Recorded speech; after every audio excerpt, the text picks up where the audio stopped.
নমস্কার। আলফা বুলসের আজকের ভিডিওতে আমি আপনাদের প্রত্যেককে স্বাগত জানাই। আশা করি আপনাদের স্বাধীনতা দিবস আর জন্মাষ্টমী ভালোভাবে কেটেছে। আসতে চলেছে ৪টি আইপিও, যার মধ্যে আজকে আমরা প্রথম আইপিওটি সম্পর্কে আলোচনা করব, যার নাম পাটেল রিটেল। এরা রিটেল সুপার মার্কেটকে অপারেট করে। কোম্পানি ইনকর্পোরেটেড হয়েছিল ২০০৮-এ। সুপার মার্কেটে প্রধানত এফএমসিজি, নন ফুড ম্যাটেরিয়াল, এছাড়াও কিন্তু আদার যা কিছু ম্যাটেরিয়াল থাকে সেগুলো কিন্তু থাকে। তো এবার দেখে নেওয়া যাক, আমরা করতে চলেছি আইপিওটির একটি সোয়াট অ্যানালিসিস। তারপরে কোম্পানির প্রেজেন্ট সিচুয়েশন, আপনারা এতে টাকা লাগাবেন কিনা, লাগালেও লিস্টিং এর জন্য লাগাবেন না লং টার্মের জন্য লাগাবেন, সে বিষয়ে আলোচনা করব। আর দেখে নেব কোম্পানির ফাইন্যান্সিয়ালস এর ফান্ডামেন্টালস। তাহলে চলুন শুরু করা যাক। SWOT analysis. প্রথমে আমরা বলবো কোম্পানির স্ট্রেংথ কি আছে। উন্নত আইটি সিস্টেমের ব্যবহার পাটেল রিটেলকে তাদের পণ্যের ভান্ডার এবং ইনভেন্টরি ব্যবস্থাপনায় দক্ষ করে তোলে। কোম্পানিটি স্টোর অধিগ্রহণ এবং মালিকানার অন্যান্য পদ্ধতির মাধ্যমে ক্রমাগত তাদের ব্যবসার প্রসার ঘটাচ্ছে। 18টা ট্রাকের নিজস্ব লজিস্টিক বহর তাদের সুষ্ঠু বিতরণ নিশ্চিত করে। পাটেল ফ্রেশ, ইন্ডিয়ান চাস্কা এবং প্যাটেল এসেনশিয়ালের মতো নিজস্ব ব্র্যান্ডস ও বিভিন্ন ধরনের পণ্যের অফার তাদের ব্যবসাকে শক্তিশালী করে তোলে। কোম্পানিটি নিজস্ব খাদ্য প্রক্রিয়াকরণ এবং এফএমসিজি প্রক্রিয়াজাত খাবার রপ্তানিতে যুক্ত রয়েছে। উইকনেস সম্পর্কে আমরা এবার আলোচনা করতে চলেছি। গত দুই প্রান্তিকে কোম্পানির রাজস্ব এবং মুনাফায় কিছু হ্রাস দেখা গেছে, যদিও এর আগে দুই প্রান্তিকে একটি স্থিতিশীল ছিল। কোম্পানির নেট নগদ প্রবাহ হ্রাস পাচ্ছে, যা ভবিষ্যতে নগদ তৈরির ক্ষমতা নিয়ে প্রশ্ন উত্থাপন করতে পারে।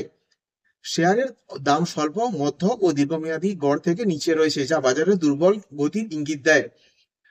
কম আরওই এবং কম আরওএ শেয়ার হোল্ডারদের তহবিল এবং সম্পদ ব্যবহারে অদক্ষতা আছে, যা আরওই এবং আরওএতে হ্রাস দ্বারা প্রমাণিত হচ্ছে। অপরচুনিটি কি আছে? ভারতে খুচরা ক্ষেত্র, বিশেষ করে ছোট শহরগুলিতে গ্রাহকদের চাহিদার কারণে দ্রুত বৃদ্ধি পাচ্ছে, যা ব্যাটার রিটেলের জন্য বিজনেসের সম্প্রসারণ করার সুযোগ তৈরি করে। আইপিও থেকে প্রাপ্ত যা টাকা কোম্পানির বৃদ্ধির জন্য মূলধন যোগান দেবে। যেহেতু খুচরা বাজারে বৃদ্ধি দেখা গেছে, তাই কোম্পানি নতুন শহর ও শহরতলিতে স্টোর খুলে তাদের ব্যবসার প্রসার ঘটাতে পারে। 3C কি আছে? সংগঠিত এবং অসংগঠিত খুচরা বিক্রেতাদের মধ্যে ক্রমবর্ধমান প্রতিযোগিতা প্যাটেল রিটেলের মার্কেট শেয়ার এবং লাভজনকতাকে প্রভাবিত করতে পারে। অর্থনীতিতে মন্দা বা গ্রাহকদের ক্রয় ক্ষমতা হ্রাস খুচরা শিল্পের উপরে নেতিবাচক প্রভাব ফেলতে পারে। সরকারের নীতি পরিবর্তন বা নতুন আইন খুচরা ব্যবসার জন্য ঝুঁকি তৈরি করতে পারে। এটি কোম্পানির প্রথম আইপিও অফার হওয়ার জন্য শেয়ারের জন্য কোনো আনুষ্ঠানিক বাজার নেই, যা অস্থিরতার কারণ সৃষ্টি করতে পারে। এবার আমরা আলোচনা করব IPO details and fundamentals of financials. আইপিওটি 19 আগস্ট 2025-এ খুলবে, 21 আগস্ট 2025 অব্দি চলবে। ফেস ভ্যালু কোম্পানি রেখেছে 10 টাকা পার শেয়ার। প্রাইস ব্যান্ড আছে 237 টাকা থেকে 255 টাকা। এক লটে আপনি পাবেন 58টা শেয়ার। টোটাল সাইজ আছে 242 কোটি, যার মধ্যে রিজার্ভ থাকবে এমপ্লয়ীদের জন্য 1 কোটি, ফ্রেশ ইস্যু থাকবে 215.91 কোটি, বাকি 25 কোটি থাকবে অফার ফর সেল। আপনি যদি এমপ্লয়ি হন তাহলে 20 টাকা পার শেয়ার ডিসকাউন্ট থাকবে। এনএসসি এবং বিএসসি দুটোতেই কিন্তু আইপিওটি লিস্টেড হচ্ছে।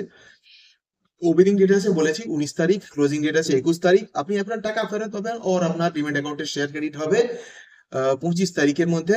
লিস্টিং ডেট আছে 26 তারিখ। রিটেলে এক লটে আপনি রিটেলে এক লটে আপনি পাবেন 58টা শেয়ার, যার দাম হবে 14,790 টাকা। রিটেল ম্যাক্সিমাম আপনি 13 লটের জন্য অ্যাপ্লাই করতে পারবেন, যার জন্য আপনাকে দিতে হবে 1,92,270 টাকা। স্মল এইচ এর মিনিমাম ক্যাটাগরিতে আপনি 14 লটের জন্য অ্যাপ্লাই করতে পারবেন, যার জন্য আপনাকে দিতে হবে 2,07,060 টাকা। স্মল এইচ এর ম্যাক্সিমাম ক্যাটাগরিতে আপনি 700 লটের জন্য অ্যাপ্লাই করতে পারবেন, যার জন্য আপনাকে পেমেন্ট করতে হবে 9,90,930 টাকা। এখানে বিগ ক্যাটাগরিতে আপনি 800 লটের জন্য পেমেন্ট করতে পারবেন 10,05,720 টাকা। এবার দেখা যায় কোম্পানির ফাইন্যান্সিয়াল অ্যাসেট ইয়ার অন ইয়ার বেড়েছে 2023-2024-এ 9.87%, আর 2024-2025-এ 14.93%। টোটাল ইনকাম কিন্তু কোম্পানির 2023-2024-এ ছিল -19.84%, 2024-2025-এ ছিল 1.01%। প্রফিট আফটার ট্যাক্স কিন্তু 2023-2024-এর মধ্যে ছিল +37.55%, 2024-2025-এ ছিল +12.20%। ইবিডাও কিন্তু বেড়েছে, যেটা আমরা দেখতে পেরেছি। 2023-2024 ছিল 29.10%, 24-25-এ ছিল 11.78%। নেটওয়ার্থও বেড়েছে। 23-24-এ ছিল 31.37%, 24-25-এ বেড়েছে 42.55%। কোম্পানির বড়োইও কিন্তু যথেষ্ট ভালো পরিমাণে আছে।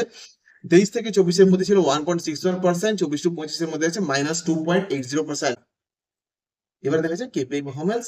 আরওই আছে 19.02%, আরওসি 14.43%, ডেট টু ইকুইটি 1.34%, আর আরওএনডব্লিউ আছে 19.02%, প্যাট margin 3.08%, EBD margin 7.61%, R price to value 4.72।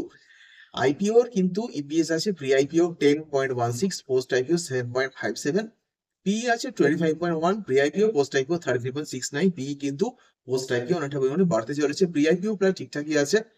এবারে দেখা যাক গ্রে মার্কেট প্রিমিয়াম কত আছে। 17ই অগস্ট 2025 আজকে আছে গ্রে মার্কেট প্রিমিয়াম 35 টাকা, যেটা আপনাকে টোটাল 13.73% লিস্টিং এ দিতে পারে, অর্থাৎ এক লটে প্রায় 2030 টাকার কাছাকাছি আপনি লিস্টিং এ পেতে পারেন।